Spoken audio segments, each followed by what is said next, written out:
Bienvenue sur FR Games TV, la double chaîne du jeu vidéo en HD pour une vidéo et même une série de vidéos sur Elite Dangerous, puisque ça va être Elite Dangerous tuto 2017. Alors pourquoi déjà faire des tutos en 2017? Bah j'ai vu qu'il y a des gens qui ont rejoint la communauté récemment, que ce soit d'ailleurs sur PC ou pas, mais il y a surtout la grosse communauté PS4 qui est arrivée, qui nous a rejoint, et du coup par rapport à ça je pense que c'est un petit plus que de leur offrir mon expérience, même si elle est pas même si j'ai pas non plus 5000 heures sur le jeu, j'ai un minimum à vous apprendre, et donc ça peut être cool si je peux vous offrir mon aide, ainsi que si Nagasaki peut vous offrir son aide, ce serait sympathique. Exactement, salut mon petit Naga. Collègue avec qui je fais cette petite vidéo, Nagasaki, d'habitude je l'ai fait un peu solo, et puis là c'est cool, on va peut-être pouvoir faire ça à deux, comme ça si j'oublie des petites choses etc, et ben il pourra me reprendre et puis prendre le relais derrière lui. Ouais voilà, carrément. C'est mieux parce que des fois je me disperse un peu dans ce que je dis, ou tu sais t'as tellement de choses à dire sur Elite que t'as vite fait de t'y perdre en fait. Clair. Tellement donc de voilà sur ce jeu. Ouais non mais tellement. D'ailleurs on va commencer carrément sur le menu là. Donc vous avez des formations, pour ceux qui savent pas, vous pouvez faire des petites formations, missions d'entraînement, machin, c'est des petits tutos en fait, clairement. Et voilà, moi je les ai pas fait, mais je vous conseille de les faire si vous commencez réellement sur le jeu. Ça peut être sympa pour apprendre les rudiments d'Elite Dangerous, on va dire. Donc ça c'est la formation, après le reste on s'en fout un peu. Après commencer, vous avez 3 types, jeu ouvert, groupe privé, solo en ligne. Jeu ouvert c'est pour jouer avec tout le monde en multi, bots compris, vos amis compris et tous les gens du monde entier compris. Groupe privé c'est pour que vous puissiez jouer vous et vos amis avec des bots et tout dans la bonne ambiance et la bonne humeur, sans que vous ayez les autres gens du monde entier qui vous cassent les couilles. Et solo en ligne c'est pour que vous puissiez jouer réellement tout seul quand même vos amis vous font chier. Donc du coup je vois que Naga est en groupe privé, on va aller en groupe privé, il doit être sur ma partie, je vais sur ma partie. Ouais. Sidewinder, votre vaisseau magnifique, le premier vaisseau de base que vous ayez dans Elite Dangerous tout simplement. Alors déjà première chose, ne tenez pas compte du fait que je sois hostile en bas à droite, vous ne le serez pas, c'est normal, j'ai prêté allégeance, mais ça on en parlera dans un tutoriel plus tard. Deuxième chose, ne tenez pas compte non plus de la couleur de mon interface, j'ai changé mon HUD et les couleurs seront pas les mêmes que vous aurez au départ quand vous commencez sur Elite, mais c'est tout à fait normal. Sachez que sur PC je sais comment on fait pour changer le HUD et je sais qu'on peut le faire, mais je sais pas si on peut le faire sur console et je sais pas comment faire si on peut le faire. Voilà. Et dans la mesure où sur PC on change les fichiers du jeu, je pense pas que sur console ce soit possible. Je pense pas que ce soit jouable de le faire sur console, effectivement. Donc je vais vous apprendre, là le premier tutoriel qu'on va vous apprendre avec Naga, c'est les instruments de bord, donc connaître votre radar, apprendre à utiliser votre radar, tout ce que vous voyez à l'écran, apprendre vos différents menus, d'accord, et puis apprendre les interfaces des stations, voilà ça va être ça. Le deuxième tutoriel sera plus basé sur la navigation, donc voilà. Qu'est-ce que je voulais dire moi, on va commencer tout de suite, à la limite je vais vous faire découvrir déjà les interfaces des stations. Ah même avant ça je vais vous faire découvrir autre chose. Attendez, bougez pas. Je vais vous faire découvrir autre chose, on va ouvrir la carte du système.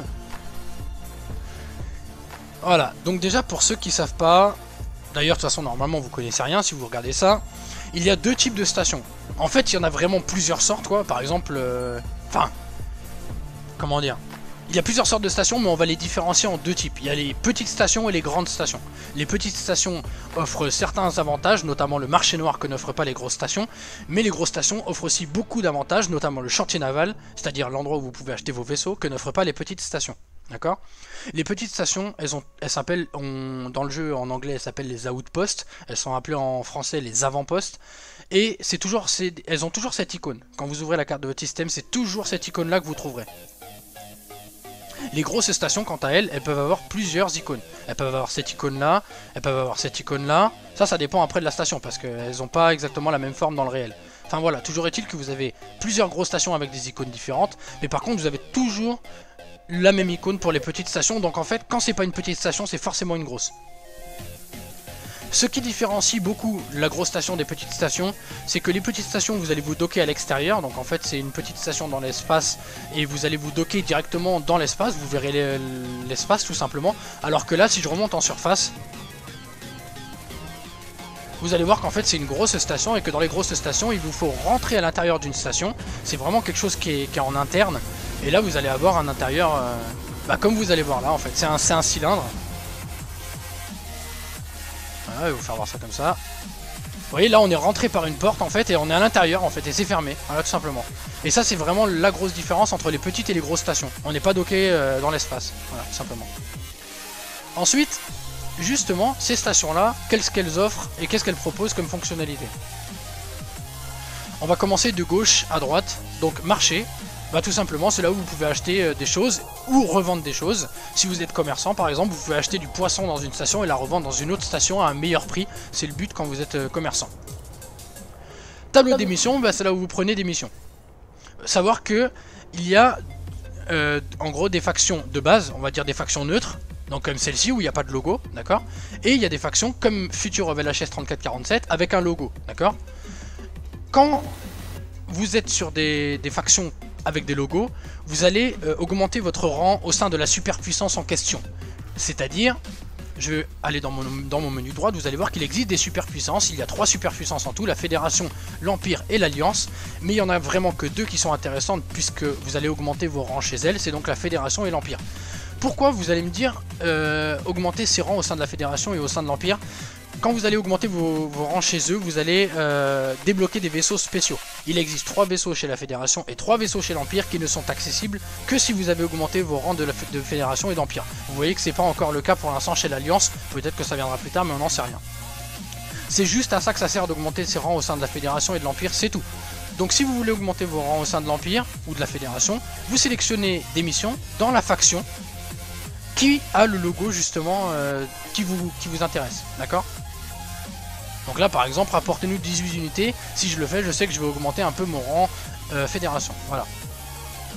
Bref, ça c'est pour des missions. Après les missions vous en avez de diverses sortes, vous avez des missions de minage, vous avez des missions où on vous demande de rapporter quelque chose, ça c'est des missions de transport, vous avez des missions, vraiment des missions de tout simplement. Après vous avez la salle d'attente. La salle d'attente c'est pour les missions, des missions spécifiques qui sont des missions de tourisme que vous ne pouvez avoir que si vous avez acheté l'extension, le Season Pass Horizon, parce que sinon vous n'avez pas. Et c'est des missions qui rapportent en général plus d'argent mais elles sont plus compliquées à faire parce que ça vous emmène assez loin de votre endroit initial.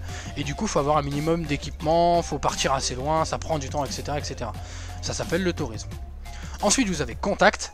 Contact va vous servir à 3 choses. Payer vos amendes quand vous avez fait une connerie. Banquer votre argent quand vous avez tué des méchants qui étaient recherchés et tout machin truc, c'est là que vous gagnez votre argent aussi.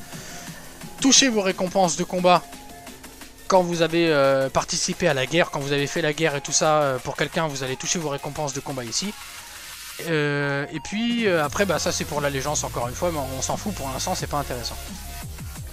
En dessous vous avez Universal Cartographique.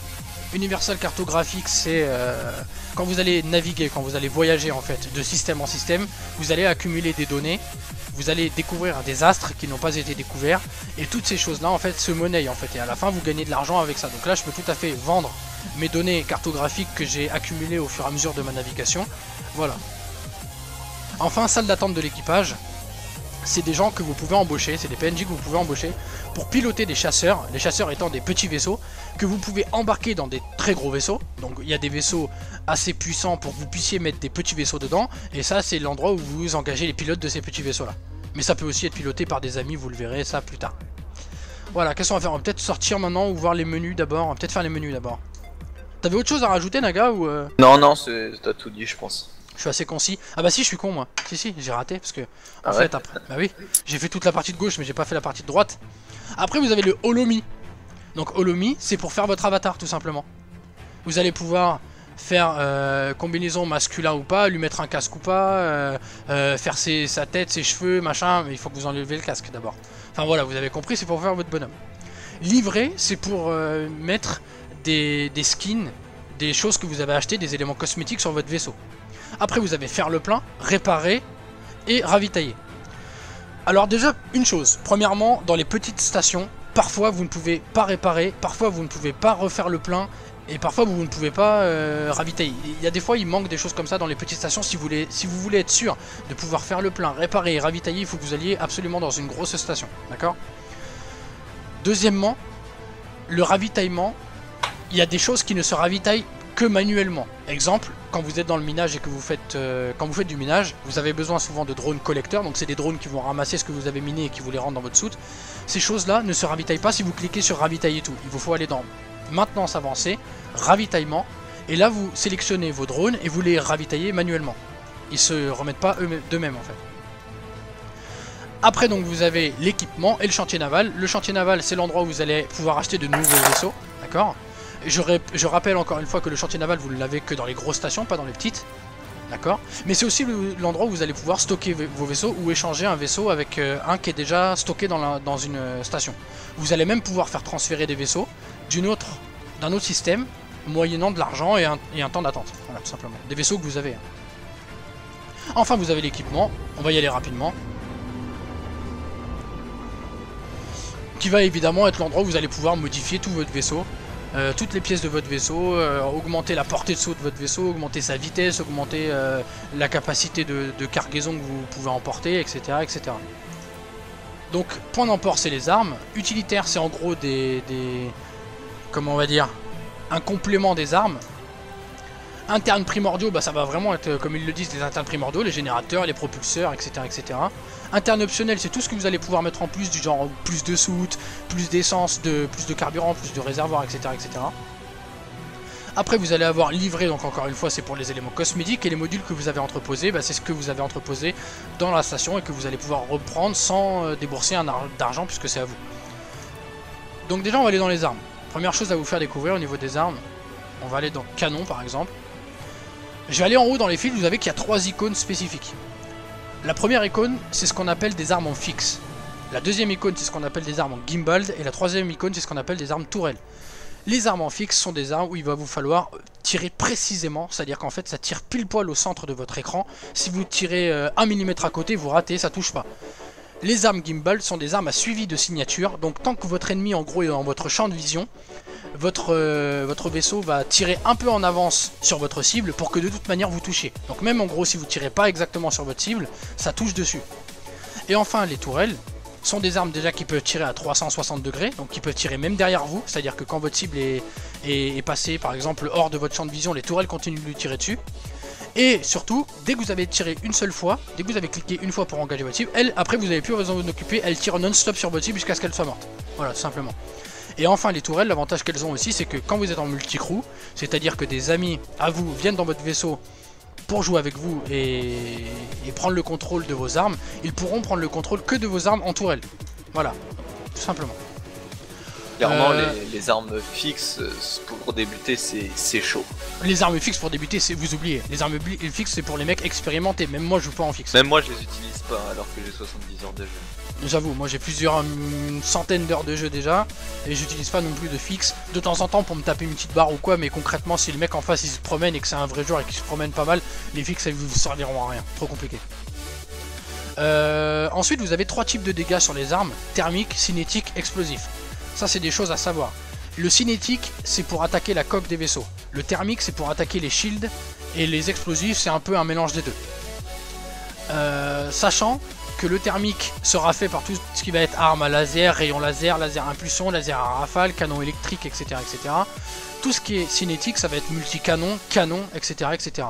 Ou voire canon à fragmentation. Ça, c'est du cinétique. Qu'est-ce que je voulais dire d'autre, moi? Après, on va passer peut-être au module. Donc dans les modules vous avez plusieurs classes de modules, ça va de 1 jusqu'à 8 je crois si je ne m'abuse. Plus vous augmentez de classe, plus vos modules seront lourds. Donc votre vaisseau sera lourd et vous ne pourrez pas aller très loin en jump. Par contre, plus vous allez monter en classe, plus évidemment les modules seront efficaces en fait, tout simplement. A savoir aussi que dans chaque classe, vous avez après des lettres en fait. C, B, A, etc. etc. Plus vous allez monter vers A, plus ça va être efficace. En gros, 8A sera le module le plus puissant qui puisse exister dans le jeu. Voilà. Là, donc, je peux être 1A par exemple. Ce qu'il faut savoir aussi, c'est qu'il existe un module qui est plus léger que les autres. Et ce module-là, c'est le module D. Dans tous les modules que vous allez pouvoir acheter, à chaque fois que vous prenez un module de classe D, vous allez augmenter votre vitesse, vous allez augmenter votre vitesse de pointe, et vous allez augmenter votre capacité de saut, votre capacité de jump. Donc si vous voulez que votre vaisseau puisse avoir une grande portée de saut, vous essayez de mettre tout en D, sauf évidemment le truc qui vous fait sauter le plus loin, c'est-à-dire le réacteur FSD, et lui vous allez le mettre en A. Toujours mettre son réacteur FSD en A, c'est la seule pièce qu'il vous faut absolument mettre en A, quel que soit votre vaisseau, quel que soit ce que vous fassiez dans le jeu. Voilà, tout simplement. J'ai plutôt fait le tour, non? Ouais, Regarde. ouais, je pense que... Ouais. Que c'est pas mal. Ok, donc maintenant on va passer interface du vaisseau. Parce que je crois qu'on a tout fait le tour par rapport à ça. Donc on va décoller, on va partir. On va aller juste devant la station, hein, parce qu'après on va passer sur un deuxième tutoriel pour la navigation et tout. Et ce sera la suite, là c'est vraiment pour vous apprendre les instruments de bord et tous vos panneaux en fait.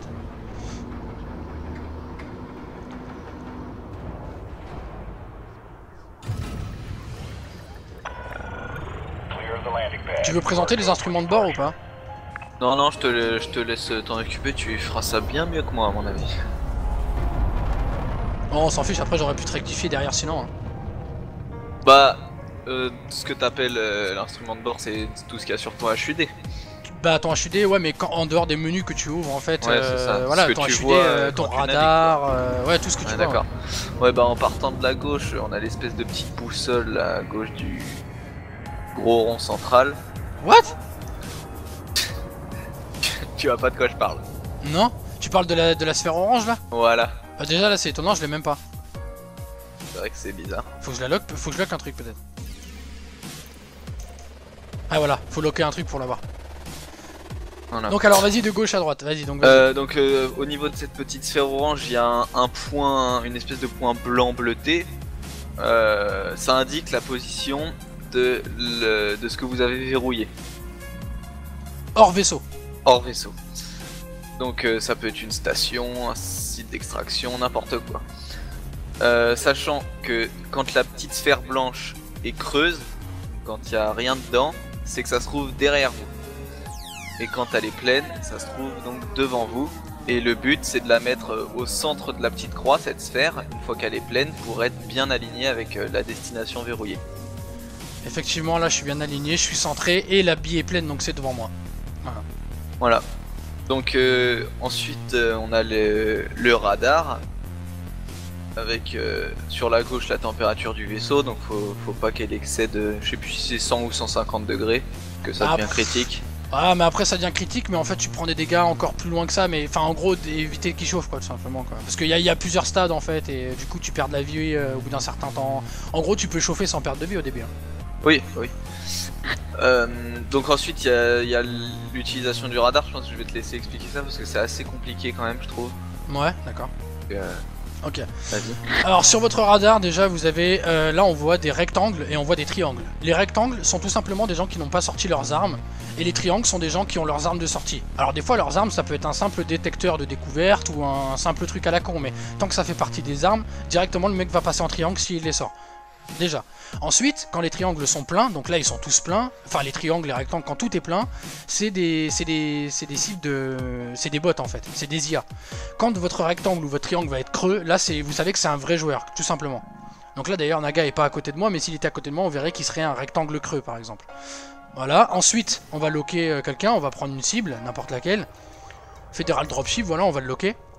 Donc là, vous voyez que quand vous loquez quelqu'un, il a des petites parenthèses, là, des petits guillemets, enfin, comment on peut dire? Ouais, des petits... Ouais, des espèces de crochets, là. Des espèces ouais, de crochets guillemets, qui se mettent autour de lui, donc comme ça on le reconnaît vite fait, tout simplement. Ah bah il est parti, bon, il a quitté. Ok, on va loquer un truc, donc en face de moi j'ai le sillage à haute énergie du mec, en gros c'est l'endroit où on voit qu'il a jump en fait, qu'il est parti. Pour vous repérer sur votre radar, sachez que vous êtes au centre de votre radar, d'accord? Donc tout ce que je vois qui est derrière moi là, bah, encore une fois c'est derrière moi. Je sais pas comment expliquer ça. Ouais, tout ce qui est hors de ton triangle, c'est hors de ton champ de vision, et derrière toi, bah c'est derrière toi quoi. Voilà, il y a le champ de vision qui est défini par les deux traits qui partent en diagonale là, donc ça c'est mon champ de vision. Après vous avez tout ce qui est, on voit qu'il y a beaucoup de monde derrière moi, et surtout en fait après c'est de gérer la hauteur en fait. Donc la hauteur en fait elle se gère avec la tige. Quand vous loquez quelque chose, vous avez des tiges en fait. Vous avez une pastille au début, et puis après vous avez la tige qui part dans un sens ou dans l'autre. Là on voit que tous les éléments qui sont derrière moi sont quasiment tous derrière et à la fois en dessous moi. Et par contre le truc que j'ai loqué là on voit qu'il est au-dessus de moi, donc il va falloir que je monte parce que la tige elle est vers le haut. Par contre si je monte de trop on verra que la tige va descendre vers le bas, et là on sait qu'il est vers le dessous du coup. D'accord? Là si je tourne il va repasser devant. Par dessus, voilà. Tout simplement. Donc en gros voilà comment utiliser votre radar, c'est pas très compliqué. Je pense que vous vous entraînez un peu, vous manipulez un peu et du coup vous y arriverez très très bien. Donc voilà. Je vais aller juste remettre un fond musical, on va reprendre parce que j'aime bien avec un petit fond musical, donc veuillez m'excuser, je vais juste remettre la musique. Voilà, et on va remettre ça tranquillement. J'espère que ça aura pas créé de bug. Ok. Donc voilà, donc le radar c'est fait, ok, etc. Tu veux reprendre pour la suite? Alors bon, à droite du radar, c'est la jauge de vitesse. Basique, plus votre curseur est haut, plus vous allez vite. Sachant que quand vous êtes, vous avez une zone bleue. Blanche ici, mais ouais. Ouais, donc blanche sur ton écran et bleue quand on n'a rien changé. C'est la vitesse recommandée, en gros. C'est pour avoir un ordre d'idée de où placer son curseur pour avoir la vitesse adéquate à la situation dans laquelle on est. En fait, la zone blanche, c'est la zone où votre vaisseau il est le plus maniable, tout simplement. Donc là, je fais exprès de garder, regardez, j'accélère, je ralentis, j'accélère, je ralentis, j'accélère, je ralentis. Comme ça, je reste pile poil dans ma zone blanche. Alors c'est pas le curseur qui est important, c'est la hauteur de ma barre de vitesse. C'est ça en fait. Et du coup, parce que le curseur en fait, il montre à la demande. Par exemple, là, si je vais à fond, mon curseur il est tout en haut, mais ma vitesse elle est pas encore tout en haut. Faut le temps que j'accélère en fait. Donc clairement, c'est votre vitesse, il faut que vous la laissiez dans la zone blanche-bleue, pour vous bleu. Pour que vous soyez le plus maniable. Ça sert aussi dans la navigation à ce que vous enclenchiez en gros le pilote automatique, mais ça on en reparlera plus tard. Tout simplement. Donc voilà. Et ouais, bah t'as tout bien dit hein, pour la vitesse. Hein. Vas-y, je t'en prie. Bah, il me semble que t'en as déjà parlé de tout ce qui est des jauges à droite, système moteur et. Non, c'était dans la vidéo d'avant. D'accord. Bon, donc on a 6 points à répartir sur soit les moteurs, soit les armes, soit le système. Donc quand vous mettez vos petits carrés, ça s'appelle des pipes. Des pipes.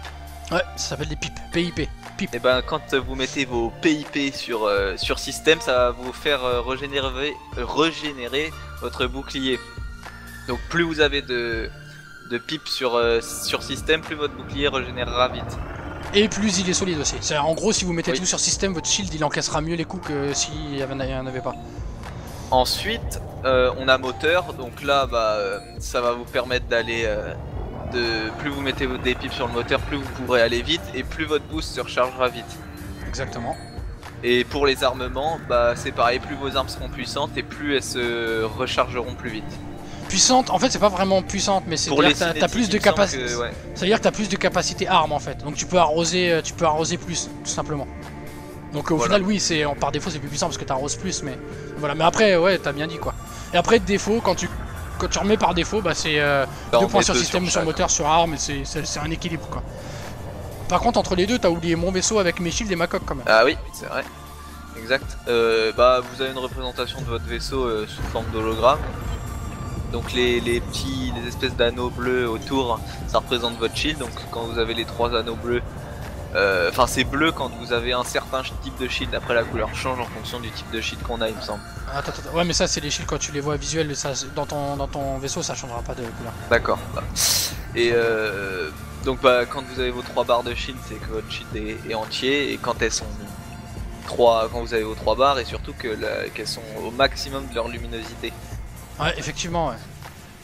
Et après, ouais, vas-y. Vas-y, non. Je disais, donc après, je disais, ouais, donc effectivement, quand vous allez vous faire toucher, votre shield il va descendre en luminosité jusqu'à ce qu'il perde un shield, 2 shields, 3 shields. Si vraiment vous perdez tous vos shields, à la fin, c'est votre coque qui prend et vous n'avez plus rien après la coque. Donc si vraiment la coque vous la perdez aussi, là vous êtes mort en fait, hein, clairement. Et la coque, c'est la barre, la graduation avec marqué 100% en dessous de mon vaisseau. Ça, c'est vraiment la coque, l'intégrité de mon vaisseau. Voilà. Tu reprends ou c'est moi qui continue? Et donc en dessous, vous avez une jauge avec écrit 100% si tout se passe bien. Ouais, c'est ça. Et c'est l'intégrité de votre coque. Ouais. Et donc le plus à droite, on a notre jauge de carburant. Voilà. Donc quand elle est à fond, toutes vos réservoirs de carburant sont remplis. Sachant qu'on peut faire le plein soit dans les stations, soit en récupérant du carburant sur les soleils avec un récupérateur de carburant. Sur les étoiles. Sur les étoiles, oui. Les soleils. C'est pareil, c'est un soleil. Et en dessous, vous avez 3 sections, champ gravitationnel, train d'atterrissage et récupérateur de cargaison.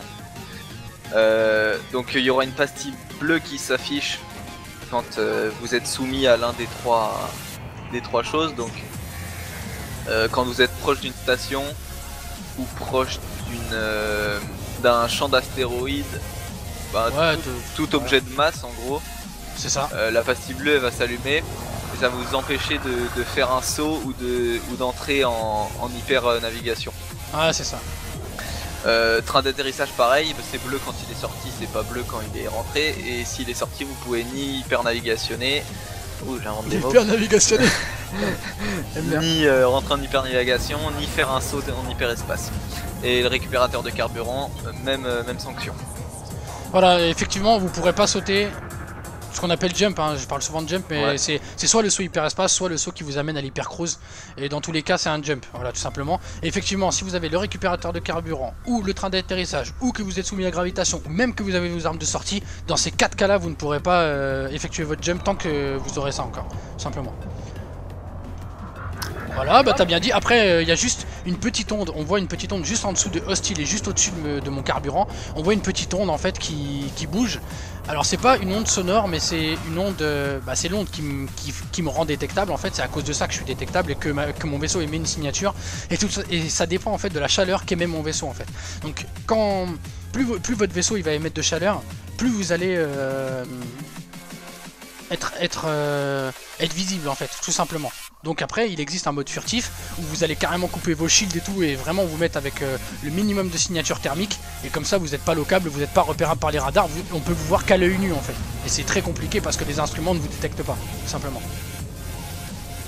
Voilà, on a fait le tour hein, je pense. Ouais, sinon plus à gauche vous avez vite fait quelques informations sur là où vous vous trouvez, mais rien de très utile. Plus à gauche en fait la distance de l'information. À gauche, vous avez des informations concernant ce que vous avez loqué. Si vous loquez un vaisseau, vous aurez le nom du mec, par exemple, le nom, quel type de vaisseau il a, la distance qui vous sépare de lui. D'ailleurs, là, j'ai loqué la station, on voit que je suis à 11 km 7 du spatioport Coriolis. On voit que c'est le nom du spatioport. Enfin, vous avez des informations sur le truc que vous avez loqué, voilà, tout simplement. Et juste d'ailleurs on voit que j'ai un hologramme de la station représenté à gauche de mon radar aussi. Quand vous loquez un vaisseau, quand vous loquez une station, quand vous loquez quoi que ce soit, vous avez la représentation holographique de ce que vous avez loqué, et ça peut servir par exemple à voir l'état des shields. C'est là que vous voyez l'état des shields de votre ennemi, l'état de sa coque, ce que votre ennemi fait en termes de manœuvre, parce que quand il bouge vous le voyez bouger aussi. C'est là que vous voyez sur la station, vous voyez par exemple qu'il y a des flèches qui montrent l'entrée, des flèches en relief. Là on va voir là. Vous allez voir qu'ici on voit une flèche en relief de ce côté là qui nous montre que l'entrée est là. Voilà, tout simplement. Donc voilà, c'est des infos par rapport à ça. Bon, on va faire vite fait un tour des menus par contre. Très rapidement. Donc là vous avez les menus en haut, c'est les menus contact. Voilà, en gros on va dire menu contact et historique. Donc là par exemple je peux voir Naga, je peux lui écrire un message. Ah, il a reçu un message. Ah, t'es tellement prévisible. C'est tellement prévisible. Donc là vous pouvez écrire, vous pouvez aussi voir les gens autour de vous, inviter vos amis dans l'escadrille. Là je peux l'inviter dans une escadrille. Et là je vais l'accepter. Voilà, donc maintenant il est apparu en haut, donc il est dans l'escadrille avec moi, et à partir de là je peux voir où il est sur la carte galactique, etc., etc. Mais ça encore une fois on verra ça plus tard. À gauche vous avez le panneau que vous allez le plus ouvrir. Ça s'appelle on l'appelle l'onglet de navigation, enfin ou le panneau de navigation comme vous voulez. Donc là vous avez les choses qui sont autour de vous, ici, qui sont dans l'ordre des plus près au plus loin de vous, tout simplement. Après vous avez l'onglet transactions, c'est là où vous avez pris vos missions. Vous avez l'onglet cible qui va vous montrer tout ce qu'il y a autour de vous, aussi bien les vaisseaux que les stations, etc., etc. Vous avez l'onglet des sous-systèmes, alors ça on en parlera plus tard, et vous avez l'inventaire, mais ça encore une fois on en parlera plus tard. Ou peut-être même qu'on n'en parlera jamais, parce que c'est tellement rentré loin dans le jeu qu'à la fin vous connaîtrez le jeu et j'aurai plus besoin de faire tutoriel d'ici là. Après vous avez la carte galaxie, la carte du système, les puissances galactiques et des filtres si vous voulez par exemple mettre, si vous voulez par exemple voir que les champs d'astéroïdes, vous cochez que champs d'astéroïdes et vous ne verrez que champs d'astéroïdes dans vos cibles, etc., etc. Enfin bref, vous verrez. Là vous voyez que dans ma navigation maintenant, enfin pas dans mes cibles, j'ai dit de la merde, mais dans navigation maintenant vous voyez que je ne vois que les champs d'astéroïdes. Voilà, je vais redéfinir filtre et je vais enlever champs d'astéroïdes, comme ça je reverrai tout. Carte galactique, et ben c'est la carte galactique. Voilà, tout simplement. C'est là où vous établissez vos itinéraires, c'est là où vous allez voir où c'est que vous allez aller, c'est là que vous pouvez... Enfin, on en parlera plus tard, ça c'est l'onglet de navigation, c'est la deuxième partie du tuto, c'est pas tout de suite. Carte du système, votre système, tout ce que vous y trouvez, les stations, les planètes, les rings d'astéroïdes, etc., etc. Puissance galactique, c'est pour prêter allégeance à quelqu'un. Mais vous avez aussi les news, donc là vous avez des news si vous voulez voir. Voilà, ici vous avez des news que vous pouvez lire et qui sont très intéressantes, on y trouve vraiment des choses intéressantes. Sinon vous avez, j'ai passé un peu vite, le classement galactique de toutes les puissances. Et enfin vous pouvez prêter allégeance à quelqu'un. Et là en l'occurrence moi j'ai prêté allégeance à Mademoiselle Héling Duval, qui est donc au sein de l'Empire, et donc QG se trouve à QBO. Voilà. Menu de gauche c'est fait. Menu de droite. Donc ça va être vraiment tout ce qui concerne votre vaisseau. Vous allez avoir les informations sur votre vaisseau. Ici on voit par exemple que mon vaisseau est un Sidewinder, que sa portée de saut est de 5,99 années-lumière. On voit que je peux d'ailleurs activer les trains d'atterrissage, le récupérateur de carburant, que je peux passer en mode furtif ou pas, comme je vous en parlais tout à l'heure, que je peux même redémarrer, réparer ou autodestruire mon vaisseau. Voilà, très bien. L'inventaire. Donc il y a plusieurs sortes d'inventaire. Vous avez l'inventaire de cargaison, donc tout ce que vous allez mettre dans votre soute, par exemple quand vous faites du commerce. Vous avez des inventaires de matériaux, donc ça c'est des matériaux tels que le nickel, le chrome, le fer, le cuivre, des choses comme ça que vous allez ramasser sur les planètes ou autres et qui va vous servir à différentes choses, mais on en parlera plus tard. Les données qui vous serviront pour plein de choses, la synthèse, mais ça on en parlera plus tard, etc. etc. Les groupes d'armes, donc toutes vos armes que vous pouvez attribuer sur différents groupes. D'ailleurs on voit que mon détecteur de découverte simple n'est pas attribué, je vais le mettre dans un nouveau groupe, et que mon détecteur de liaison de données n'est pas attribué, je vais le mettre dans un nouveau groupe aussi. Les modules, pour gérer votre puissance. En bas on voit puissance générée 100%, utilisation 85%, je suis donc bien. État, donc ça c'est un truc qui relate un peu tout sur vous. Donc là on voit que j'ai 238 millions et quelques. Que le coût de rachat de mon vaisseau est de 0 crédit parce que c'est un vaisseau qui est gratuit vu que c'est mon vaisseau de départ. Que je suis allié avec... que ma réputation locale est alliée. Et puis après on voit mes rangs au sein des divers superpuissances, mais ça je crois que j'en ai déjà parlé tout à l'heure. Et ainsi que mes rangs de combattants, mes rangs de commerçants, mes rangs d'explorateurs et mes rangs de CQC, donc mes rangs de battle d'arène. Voilà. Après on peut avoir plein de choses, on peut avoir des statistiques, on peut avoir... Enfin voilà, bref. Donc ça en gros, et enfin il y a le menu vers le bas, et donc ça c'est le menu qui va vous permettre de descendre en véhicule d'exploration planétaire sur les planètes, ou de déployer un petit chasseur, donc un petit vaisseau, comme je vous parlais tout à l'heure, piloté par soit un de vos collègues, soit un des mecs que vous avez embauché. Donc voilà, ça c'est, voilà, tout simplement, et puis voilà, je pense qu'on a fait le tour. Tutoriel numéro 1, t'en dis quoi? Bah j'en dis que c'est pas mal, je pense que là vous pouvez décoder toutes les informations qu'il y a dans votre vaisseau et dans les bases. Voilà, en gros là vous avez vraiment les bases pour comprendre les interfaces. Alors moi je pars du principe que vous savez déjà un minimum avancer avec votre vaisseau, reculer avec votre vaisseau, accélérer, charger votre hyperespace et tout. Parce que clairement ça je peux pas vous aider, d'autant que moi j'ai mis une configuration de manette spécifique, il n'y a personne dans le monde qui a la même, vu que c'est moi qui ai attribué chaque touche en particulier quoi. Parce que ça me plaisait pas comme ils avaient mis ça. Donc du coup je peux vraiment pas vous aider par rapport à ça. On part du principe que vous savez un minimum vous déplacer avec votre vaisseau et tout. Et de toute manière ça, personne ne pourra vous aider. C'est à vous de prendre les choses en main et de, comment on va dire, de vous entraîner pour arriver à manipuler votre vaisseau tout simplement. Voilà, bon bah sur qu'est-ce que je voulais dire, vous laissez des petits commentaires, des petits likes, des petits dislikes, des petits tout ce que vous voulez pour me dire si la vidéo vous a plu ou vous a déplu. Enfin n'hésitez pas à donner votre avis sur la vidéo. Nous on va préparer la suite avec Naga, on va se faire la seconde partie du tutoriel. En attendant portez-vous bien. Et puis voilà quoi, à la prochaine, salut à tous. Ciao.